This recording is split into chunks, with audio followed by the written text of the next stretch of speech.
प्रेम से बोलिए श्री सत्यनारायण भगवान की जय।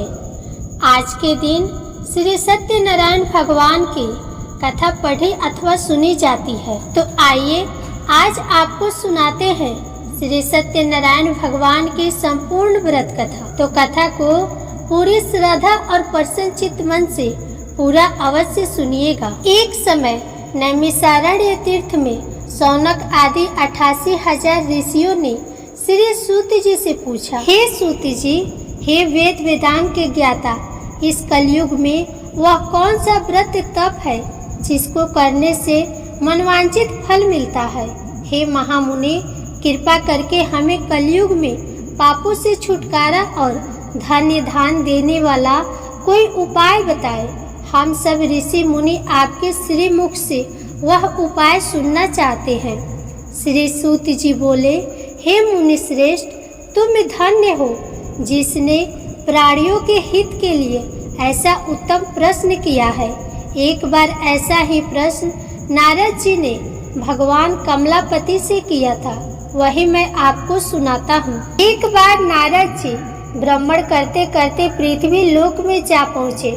उनका यह भ्रमण तीनों लोकों के प्राणियों के परोपकार की भावना को लेकर था। पृथ्वी लोक में जाकर उन्होंने देखा कि वहाँ लोग तरह तरह के कष्ट भोग रहे हैं। वे बार बार मृत्यु को प्राप्त होते हैं और हर बार विभिन्न योनियों में जन्म लेकर अपने कर्मों का फल भोगते हैं। उन सभी दुखी प्राणियों को देखकर नारद सोचने लगे कि इनका कष्ट किस प्रकार दूर हो, किस प्रकार इन्हें इन दुखों से मुक्ति मिले। यही सब सोचते सोचते वह विष्णु लोक में आ गए। वहाँ 4 भुजा भगवान विष्णु शेष शैया पर विराजे हुए थे। वे शंख चक्र गदा व कमल अपने हाथों में धारण किए हुए थे। उनके गले में वनमाला पड़ी थी। नारद जी ने मुग्ध भाव से उन्हें देखा, फिर बोले, हे श्री हरि, मन और वाणी से परे हे अनंत शक्तिधारी, मैं आपको प्रणाम करता हूँ। हे प्रभु, आपका न आदि है, न मध्य है और न अंत है। आप इससे सर्वथा मुक्त है। हे सर्व आत्मा के आदिकरण, मैं आपको नमस्कार करता हूँ। नारद जी की स्तुति सुनकर भगवान विष्णु ने मुस्कुराकर पूछा, हे नारद, तुम्हारे मन में अवश्य ही कोई ऐसी बात है जिसके कारण तुम यहाँ आए हो। तुम्हारे मन में क्या है, मुझे सब कुछ बताओ। भगवान के ऐसे वचन सुनकर नारद जी ने कहा, प्रभु, मृत्यु लोक के सभी प्राणी अपने पाप कर्मों के कारण बार बार विभिन्न योनियों में जन्म लेकर कष्ट भोग रहे हैं। हे भगवान, यदि आप मुझ पर कृपा रखते हैं तो इन प्राणियों के दुख दूर करने का कोई सुगम एवं छोटा उपाय बताएं। भगवान श्री विष्णु बोले, हे नारद, तुम हमेशा सबका हित चाहते हो। तुम साधु हो, प्राणियों के कल्याण के लिए यह तुमने बड़ा ही उत्तम प्रश्न किया है। मैं तुम्हें बताता हूँ कि किस व्रत को करने से व्यक्ति मोह से छूट जाता है। हे नारद, जो व्रत मैं तुम्हें बताने जा रहा हूँ वह स्वर्ग और मृत्यु लोक दोनों में दुर्लभ है, किंतु तुम्हारे स्नेह के कारण मैं तुम्हें इस व्रत का पूरा विधि विधान बताता हूँ। हे नारद, भगवान सत्यनारायण का विधि पूर्वक व्रत करने से तत्काल ही सुख प्राप्त होता है और अंत में प्राणी मोक्ष का अधिकारी हो जाता है। श्री विष्णु के मुख से ऐसे प्रीति युक्त वचन सुनकर नारद जी ने पूछा, प्रभु, इस व्रत के करने से क्या फल प्राप्त होता है, इसकी विधि और समय क्या है तथा इसे पहले किस किस ने किया है, कृपा कर यह सभी विस्तार पूर्वक बताए। श्री विष्णु भगवान ने कहा, हे नारद, यह व्रत दुख और शोक को दूर करने वाला है। इससे धन्य धान में वृद्धि होती है तथा सौभाग्य व संतान की प्राप्ति होती है। प्राणी को चारों दिशाओं में विजय श्री दिलाने वाले इस व्रत को व्यक्ति किसी भी दिन पूर्ण श्रद्धा व भक्ति से कर सकता है। संयम काल धर्म में पूरी आस्था रखते हुए बंधु बांधवों सहित किसी ब्राह्मण के सहयोग से भगवान श्री सत्यनारायण जी का पूजन करना चाहिए। सवाए प्रसाद बनाना चाहिए। प्रसाद में केले का फल, घी, दूध व गेहूं का आटा लेना चाहिए। यदि गेहूं का आटा उपलब्ध न हो तो चावल का आटा ले और उसमें शक्कर के स्थान पर गुड़ मिला ले। यह सब मिलाकर सवाए बना नैवेद्य भगवान को अर्पण कर इसके बाद कथा सुनकर प्रसाद ग्रहण करना चाहिए तथा ब्राह्मणों को दक्षिणा देनी चाहिए। बंधु बांधवों सहित ब्राह्मणों को भोजन कराकर स्वयं भी भोजन ग्रहण करना चाहिए। प्रसाद आदि ग्रहण करने के बाद भजन कीर्तन आदि करना चाहिए। फिर भगवान सत्यनारायण का स्मरण करते हुए सभी बंधु बांधव अपने घरों को प्रस्थान करें।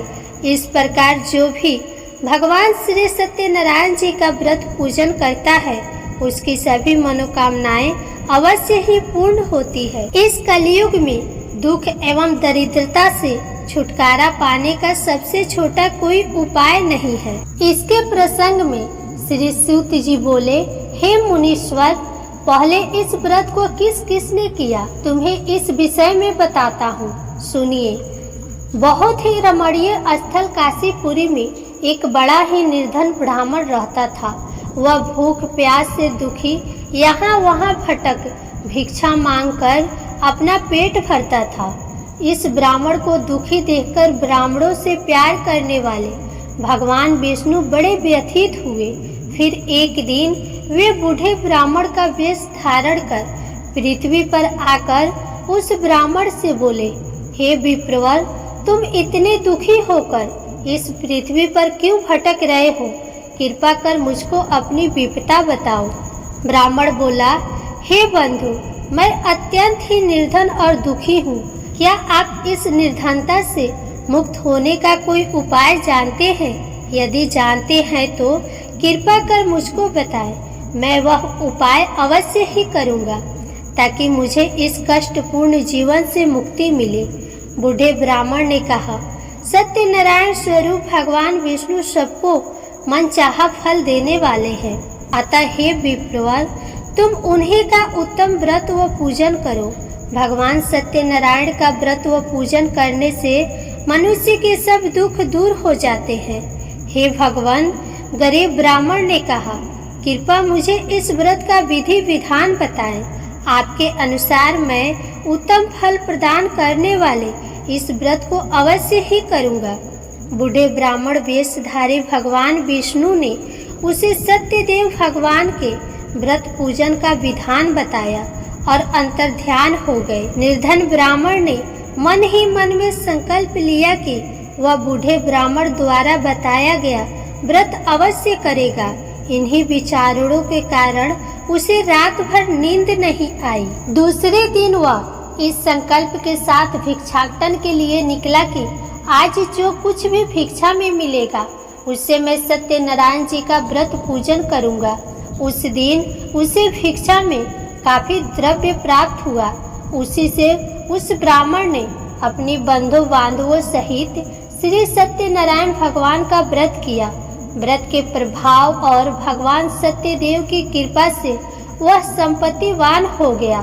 तब से उस ब्राह्मण ने प्रति माह व्रत रखना आरंभ कर दिया और अंत में सब पापों से मुक्त हो मोक्ष को प्राप्त हुआ। हे विप्रो, इस प्रकार पृथ्वी पर जो कोई भी श्रद्धा पूर्वक इस व्रत को करेगा उसके सभी दुख दूर होंगे। श्रीमन नारायण जी ने यही वचन नारद जी से कहे थे। अब आप लोग बताइए कि और क्या जानने की इच्छा है? तब ऋषि गणों ने पूछा, हे सूत जी, अब यह बताए कि आगे चलकर ब्राह्मण के बाद किस किस ने इस व्रत को किया, यह जानने की हमारी प्रबल इच्छा है। सूत जी बोले, उस ब्राह्मण से सुनकर आगे यह व्रत किन किन लोगों ने किया यह भी ध्यान पूर्वक सुनो।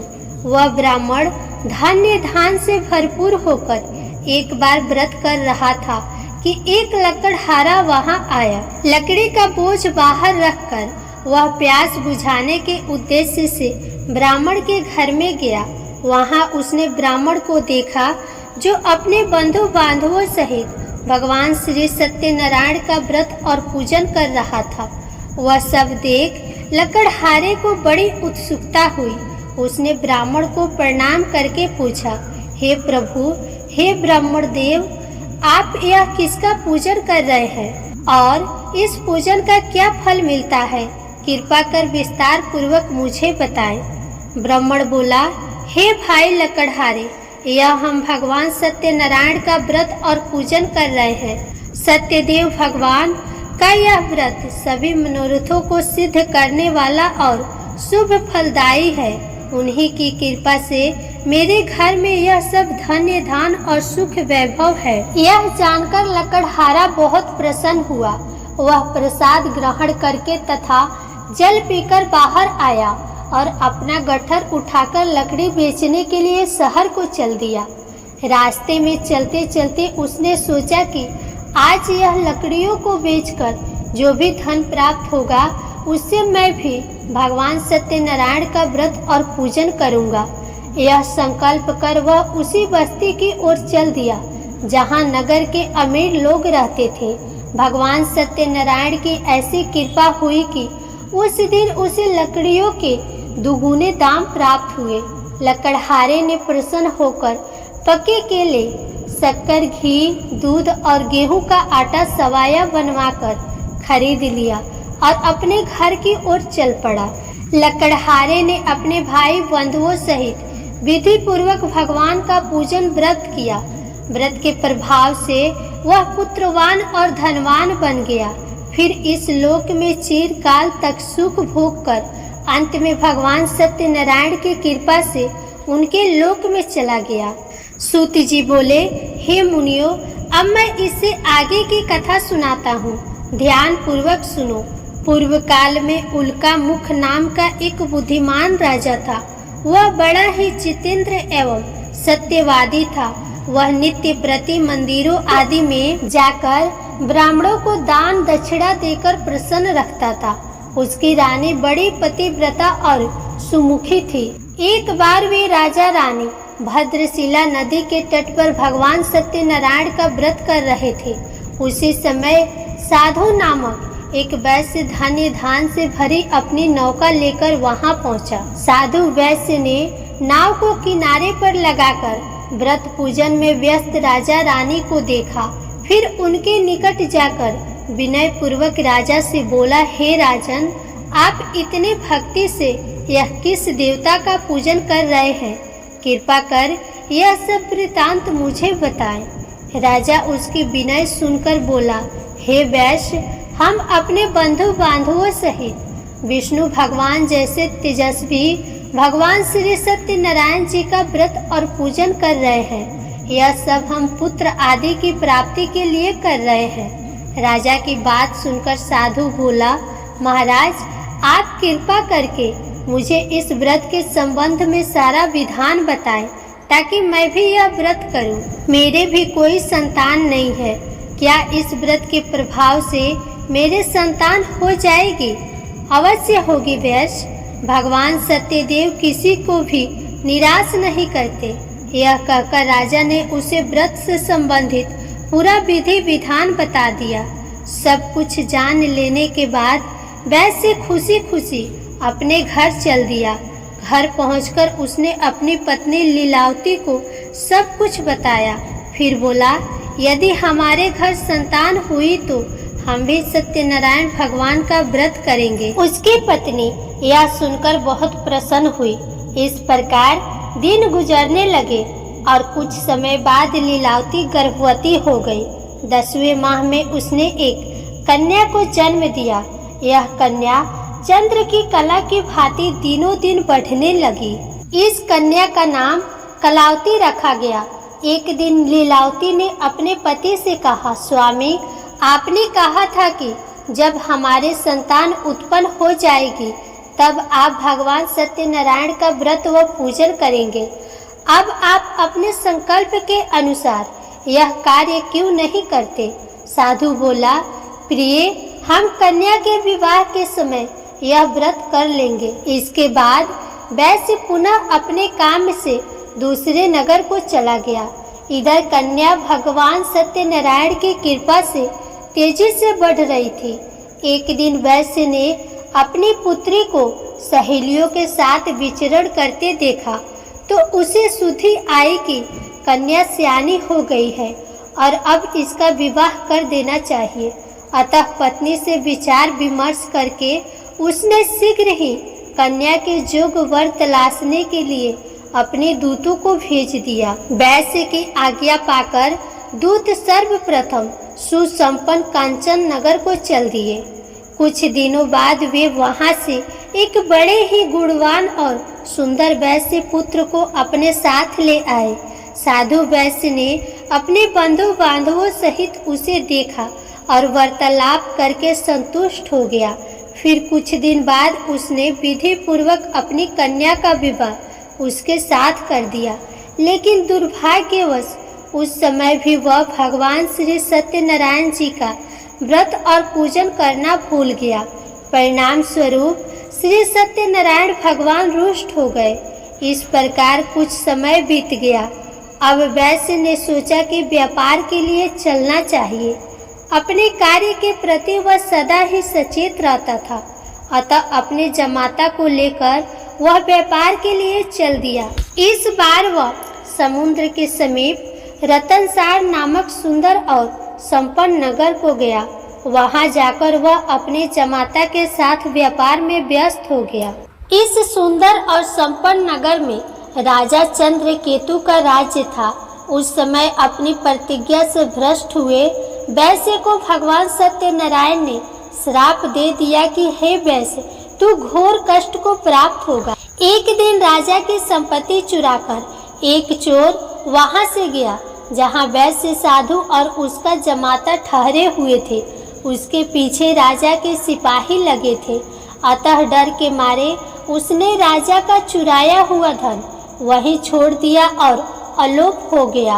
उसके पीछे पीछे आए सिपाहियों ने राजा का धन वहीं पड़ा देखा तो चोरी के अपराध में उन दोनों वैश्यों को बंदी बना लिया। हर्षित होकर सिपाहियों ने जाकर राजा को बताया, महाराज, राजमहल में चोरी करने वाले 2 चोरों को हम पकड़ लाए हैं, आप देखकर आज्ञा दें। राजा ने बिना कुछ देखे भाले और विचार किए आज्ञा दी कि उन दोनों को बंदी गृह में डाल दिया जाए। भगवान श्री सत्यनारायण जी की माया से किसी ने भी उनकी बात नहीं सुनी। राजा चंद्रकेतु की आज्ञा से उनका सारा धन भी छीन लिया गया। उधर भगवान के श्राप के कारण वैश्य की पत्नी भी बहुत दुखी हो गई। उसके घर की सारी संपत्ति चोर ले गए। वह शरीर से रुगड़ होकर चिंतित अवस्था में अन्न के लिए घर घर भटकने लगी। पहनने ओढ़ने की क्या कहे, घर में खाने को अन्न का दाना तक नहीं रहा। ऐसा ही हाल उसकी पुत्री कलावती का भी था। एक दिन भूखी प्यासी कलावती एक ब्राह्मण के यहाँ गई, जहाँ उसने भगवान सत्यनारायण जी का व्रत व पूजन होते देखा।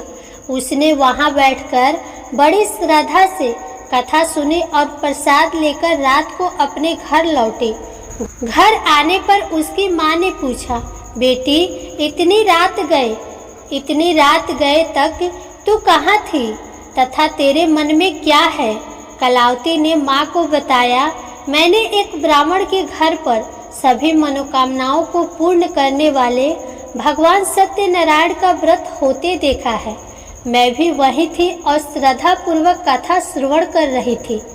कन्या की बात सुनकर वैश्य की पत्नी को तत्काल स्मरण हो आया कि उसके पति ने व्रत करने का संकल्प लिया था, किंतु आज तक व्रत नहीं किया। उसने सोचा कि संभव है, इसीलिए हम पर यह कष्ट आ गए हों। यह सोचकर उसने तत्काल निर्णय लिया कि अपनी पुत्री के साथ वह भी इस व्रत को करेगी।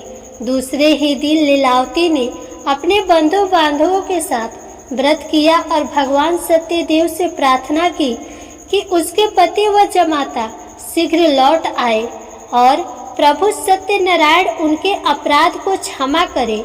लीलावती द्वारा किए गए व्रत और उसकी प्रार्थना को सुनकर भगवान सत्यदेव प्रसन्न हो गए। उसी रात उन्होंने स्वप्न में राजा चंद्रकेतु को दर्शन देकर आज्ञा दी कि हे राजा, सवेरा होते ही उन दोनों वैश्यों को मुक्त कर दे तथा उनका छीना हुआ धन भी लौटा दे। यदि ऐसा नहीं करेगा तो मैं धन और पुत्रों सहित तेरे राज्य का नाश कर दूंगा। इतना कहकर भगवान अंतर ध्यान हो गए। सुबह राजा की आंखें खुली तो उसने सभी सभासदों को अपने स्वप्न के विषय में बताया। फिर आदेश दिया कि चोरी के अपराध में बंदी उन वैश्यों को तत्काल छोड़ दिया जाए और हमारे समक्ष लाया जाए। सिपाही आदर सहित उन दोनों को राजा के समक्ष ले आए। दोनों ने नम्रता से राजा को नमस्कार किया। वे डर रहे थे कि राजा न जाने अब क्या आज्ञा दे दे, लेकिन उन्हें देखकर बड़े ही आदर भाव से राजा ने कहा, भगवान ने आपको कष्ट दिया है, किंतु अब डरने की कोई बात नहीं है। यह कहकर राजा ने बेड़ियां कटवाकर उनकी हाजामत वगैरह बनवाई और गहनों वस्त्रों से उन्हें अलंकृत कर उनकी प्रशंसा की। उनका जो धन छीना था उससे दुगुना उन्हें देकर विदा किया। दोनों ने राजा को प्रणाम किया तथा धन लेकर खुशी खुशी अपने घर को चल दिए। सूत जी बोले, इस प्रकार साधु नामक वैश्य मंगल स्मरण करके और ब्राह्मणों को दक्षिणा आदि देकर अपने घर चल दिया। अभी वह कुछ ही दूर चला था कि भगवान सत्यनारायण ने साधु वैश्य को मनोवृत्ति जानने के उद्देश्य से दंडी का वेश धारण कर उससे पूछा, हे वैश्य, तेरी नाव में क्या है? धन के मद में चूर वैश्य ने कहा, हे दंडी स्वामी, क्या तुम्हें मुद्रा चाहिए? मेरी नाव में तो बेल पत्र भरे हैं। वैश्य के ऐसे निष्ठुर वचन सुनकर दंडी वेशधारी भगवान सत्यनारायण ने कहा, हे वैश्य, तुम्हारा कहना सत्य हो। इतना कह दंडी वैश्य के पास से हटकर कुछ दूर समुद्र के किनारे जा बैठ गए। दंडी के जाने के बाद साधु ने महसूस किया कि नाव काफी हल्की हो गई है और कुछ फूली हुई लग रही है। वह बहुत चकित हुआ और कपड़ा हटाकर देखा। धन के स्थान पर बेलपत्र देखकर उसे मूर्छा आ गई। उसके जमाता ने उसे संभाला और जल आदि छिड़क कर होश में लाया। होश में आने पर वह अपने धन के लिए विलाप करने लगा। तब उसके दामाद ने कहा, इस प्रकार शोक क्यों करते हैं? यह उस दंडी स्वामी का श्राप है। वह दंडी सर्वसमर्थ है, इसमें संशय नहीं। उनकी शरण में चलिए, वहां जाने पर ही मनवांचित फल मिलेगा। दामाद का कहना मानकर वैश्य दंडी स्वामी की शरण में गया और प्रणाम कर आदर पूर्वक बोला, हे प्रभु, मैंने जो कुछ भी आपसे कहा था उसके लिए मुझे क्षमा कर दे। ऐसा कहते समय वह महाशोक में व्याकुल हो उठा। वैश्य को रोते देखकर दंडी स्वामी ने कहा, रोओ मत। सुनो साधु, तुम मेरी पूजा से विमुख हुए हो। हे कुबुद्धि, इसलिए मेरी आज्ञा से ही तू बार बार दुख भोग रहा है। अब वैश्य को सारी बात समझ में आ गई। वह विनती करते हुए बोला, हे प्रभु, आपकी माया को तो ब्रह्मा आदि भी नहीं समझ सके, फिर मैं भला आपकी लीला को कैसे समझ सकता हूँ? ब्रह्मा आदि भी आपके अद्भुत रूप व गुणों को नहीं जानते। मैं माया से भ्रमित मूढ़ बुद्धि आपको कैसे पहचान सकता हूँ? मैं अपनी सामर्थ्य अनुसार आपकी पूजा करूँगा। कृपा प्रसन्न हो। हे प्रभु, मेरा धन जैसा पहले था वैसा ही कर दे। मैं आपकी शरण में हूँ, मेरी रक्षा करे। वैश्य के ऐसे भक्ति युक्त वचनों को सुनकर भगवान सत्यनारायण प्रसन्न हुए और वैश्य को मन चाहा वर देकर अंतर्ध्यान हो गए। तब वैश्य अपनी नाव पर आया तो उसने उसे धन से भरा पाया। वह बोला, भगवान सत्यदेव की कृपा से मेरी मनोकामना पूर्ण हुई है। फिर उसने अपने जमाता और साथियों सहित भगवान सत्यनारायण की पूजा की। भगवान सत्यदेव की कृपा पाकर साधु बहुत प्रसन्न हुआ। फिर नाव द्वारा अपने देश को चल दिया। अपने नगर के तट पर पहुंचकर उसने एक दूत को अपने घर भेजा।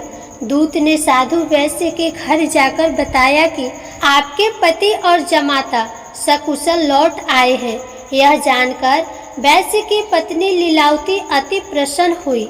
उस समय वह अपनी पुत्री के साथ भगवान सत्यनारायण की कथा व पूजन कर रही थी। कथा समाप्त कर उसने प्रसाद ग्रहण किया और अपनी पुत्री से बोली, बेटी, मैं जाकर तेरे पिता को देखती हूँ, तू प्रसाद आदि ग्रहण करके आ जाना। कहकर वह चली गई। कन्या ने काम समाप्त किया और बिना प्रसाद व चरना अमृत ग्रहण किए वह भी अपने पति से मिलने चल दी। प्रसाद ग्रहण न करके वह पति के पास पहुंची। इस प्रकार प्रसाद का अपमान करते देख भगवान सत्यदेव रुष्ट हो गए। उन्होंने उसके पति तथा धन से भरी नाव को जल में डुबो दिया। यह देखकर कन्या को बड़ा दुख हुआ और वह चक्कर खाकर भूमि पर गिर पड़ी।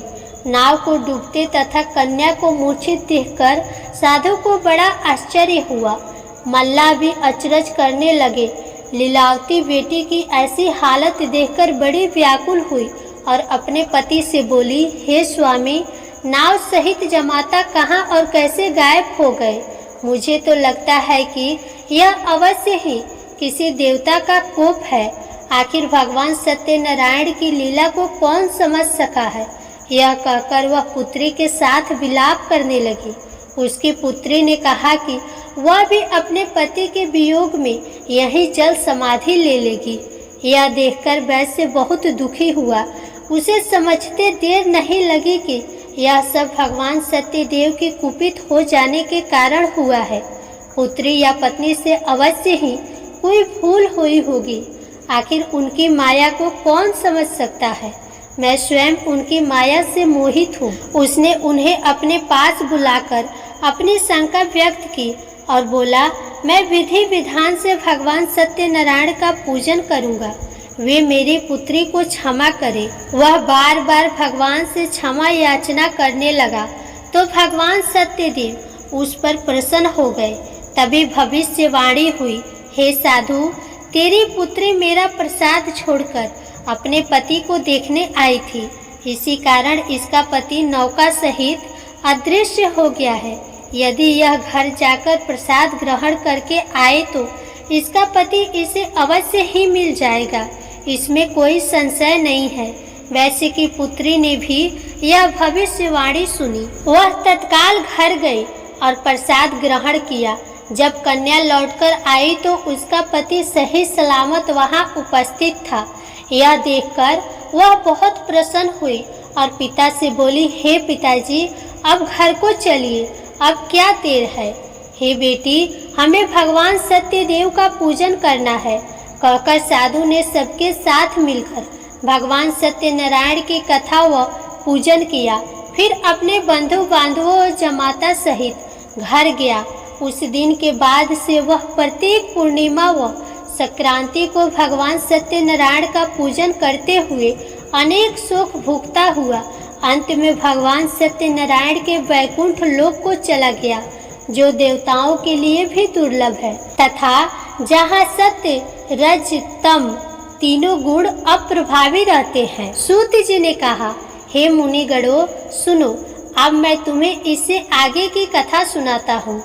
तुंगध्वज नामक एक राजा था जो अपनी प्रजा का संतान की भांति पालन करता था, किंतु भगवान सत्यनारायण का प्रसाद न लेने से उसे भी बहुत दुख उठाने पड़े थे। एक दिन राजा शिकार खेलने के लिए वन में गया, जहां उसने बहुत से जीवों का शिकार किया। वहीं एक वट वृक्ष के नीचे उसने कुछ ग्वालों को भगवान सत्यनारायण का पूजन करते देखा, किंतु गर्व के कारण न तो वह पूजन स्थल तक गया और न ही भगवान को प्रणाम किया। फिर भी गोप ग्वाले प्रसाद लेकर राजा के पास गए। प्रसाद राजा के समीप रखकर वे पूजन स्थल को लौट गए।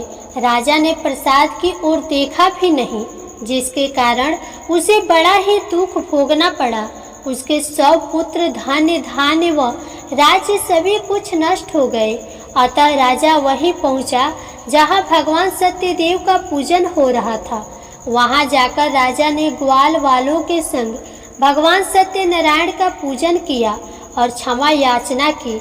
इससे भगवान सत्यनारायण प्रसन्न हो गए। उनकी कृपा से उसे पुत्र आदि सब कुछ पुनः प्राप्त हो गया। फिर इस जीवन में सुख भोग कर अंत में वह सत्यनारायण भगवान के लोक को चला गया। इस परम दुर्लभ सत्यनारायण व्रत को जो भी धारण करता है और इसकी फलदायी कथा को भक्ति पूर्वक सुनता है, उसे श्री सत्यनारायण की कृपा से भरपूर धन धान आदि प्राप्त होते हैं, दरिद्र धन पाते हैं, बंदी बंधुओं से मुक्त हो जाते हैं, भयग्रस्त का भय मिट जाता है। यह निस्संदेह सत्य है। इस कथा व व्रत के प्रभाव से व्यक्ति जीवन भर सुख भोग कर अंत में सत्य लोक को पाता है। हे विप्रो, यह मैंने सत्यनारायण व्रत की कथा कही। इसके प्रभाव से व्यक्ति सब बंधनों से मुक्त हो जाता है। यह व्रत पूजन कलयुग में विशेष फलदायी है। भगवान सत्यनारायण अलग अलग समय में अलग अलग रूप धारण करके अपने भक्तों को सुख पहुंचाते हैं। कोई उन्हें काल कहता है, कोई ईश्वर, कोई सत्यदेव तो कोई सत्यनारायण। अनेक रूप धरकर वे भी मनचाहा फल देने वाले हैं। कलयुग में सत्य व्रत रूपी सनातन सत्यनारायण ही होंगे। सभी को मनचाहा फल देने के लिए भगवान विष्णु ने सत्यनारायण का रूप धर लिया है।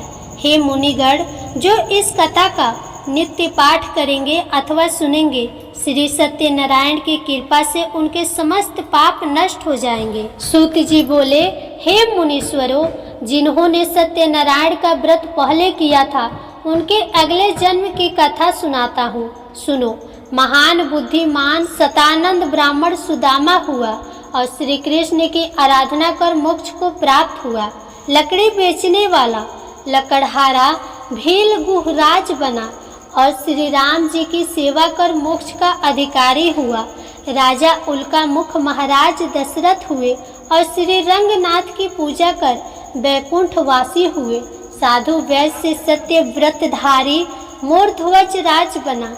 वह आधा शरीर आरे से चीरकर दान देने के कारण मोक्ष को प्राप्त हुआ। राजा तुंगध्वज स्वयंभू मनु हुए। वे सभी को वैष्णव पथ पर लाकर भगवत बना वैकुंठ को गए। प्रेम से बोले श्री सत्यनारायण भगवान की जय। जय श्री हरि विष्णु।